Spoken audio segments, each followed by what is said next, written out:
හරිත විරතුන් YouTube channel එක ආදරෙන් පිළිගන්නවා. ඉතින් ඔයාලා දන්නවා මේ YouTube channel එකෙන් කරන්නේ ගොඩක් software engineering වගේ machine learning පැත්තට අවශ්‍ය tutorials වගේම ඒ හා සම්බන්ධ දැනුම්. ඉතින් අද වීඩියෝ එකෙන් මම කියලා දෙන්න හදන්නේ AWS අපි EC2 instance එක දැන් ඔයාලා දන්නවා ගොඩක් production level එකදී අපිට database use කරන්න වෙනවා මේ EC2 instance තුලදී. ඉතින් මම අද වීඩියෝ එකෙන් බලන්නේ කොහොමද අපි AWS EC2 instance එකක් අරගෙන ඒක අපි Docker දාලා ඒක ඇතුලේ Docker container එකක් විදිහට MongoDB run කරලා අපේ local machine එකේ තියෙන script එකක් use කරලා ඒකට MongoDB එකට අපේ files කොහොමද files එහෙම නැත්නම් data insert කරගන්න කියන එක. එහෙමනම් පළවෙනි වීඩියෝ එකෙන් මම කියලා දෙන්නම් EC2 එක setup කරගන්න විදිහ. මුලින්ම ඔයාලට AWS account එක log වෙන්න පුළුවන්.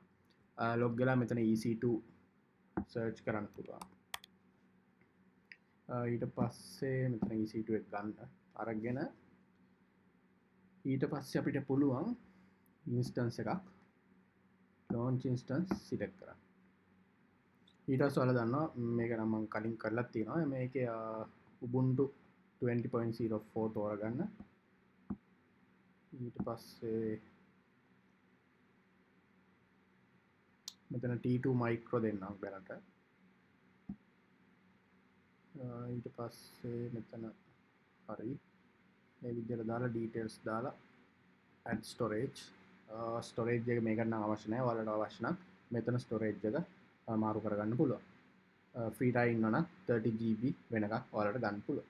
ඊට පස්සේ add tags ඕනෙත් නැහැ.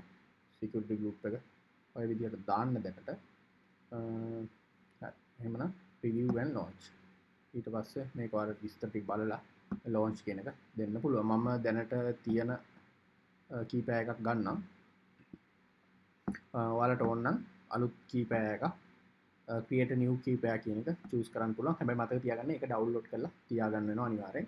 මම දැන් මේ කලින් කරපු එකක key pair එක මම use කරන්නේ. මෙතන ගන්න පුළුවන් existing key pair එක මම ගත්තා.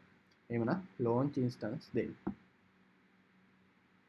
ඊට පස්සේ ඔයාලට පෙන්නේ මේක ටිකකින් launch වෙලා අපිට EC2 instance එක ගන්න පුළුවන්. මෙතන view instance ගියොත් හරි අපේ EC2 instance එක run වෙනවා. මම මෙතනට දැනට නමක් දාන්නම්. mongo UPTO කියලා. save. හරි එහෙමනම් දැන් අපේ EC2 instance වැඩ ඉවරයි. ඊළඟ වීඩියෝ එකෙන් බලමු කොහොමද මේකට Docker install කරලා වැඩ ටික පටන් ගන්න කියලා.